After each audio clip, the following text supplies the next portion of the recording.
Guys, magandang araw sa ating lahat. It's Weng na naman. So, welcome sa ating YouTube channel. No? So, ngayong araw guys ay nandito tayo sa palengke. No? So, dito kasi guys maraming mga isda dito na binebenta. So, may mga iba't ibang klase. So, itong isda na ito guys ay hindi ko alam kung marami ba ito sa inyo o mayroon ba dyan sa inyo. Kasi ito yung nasasarapan talaga ako sa isda na ito guys. No? Ito pong tinatawag nila na blackfish tilapia po. Isang uri ito ng tilapia guys. Kaya lang ito po ay nasa dagat po siya guys. No? Ito po ay masarap po siya. Yung lasa niya parang tilapia lang din.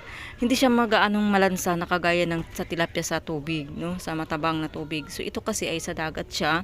So yan po, orange po ang kanyang kulay guys. Nung una talaga, parang nawiwerduhan ako nito. Masarap pa kaya? So sinubukan ko. Sabi naman yung tendera or tendero, masarap naman siya ipaksiw, iprito, so ganun. So nagbili ako guys. Ayan.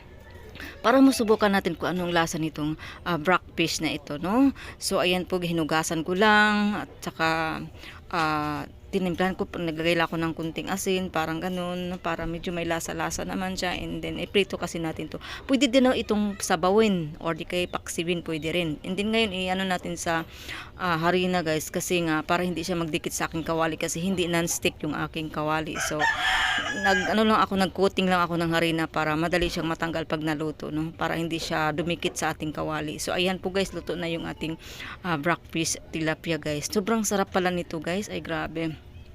So ayan guys, tinikman ko, ay sarap talaga siya. Mas masarap pa siya talaga sa tilapia sa tabang na tubig. So ayan po guys, ay bumili tayo ng mga 1 kilo. Ayun, napaparami tuloy ang kain ko guys. Tapos sinamahan ko ng bagoong isda. Ayun ako, super. Tara, kain tayo guys. And salamat sa panonood, and bye. Share ko lang.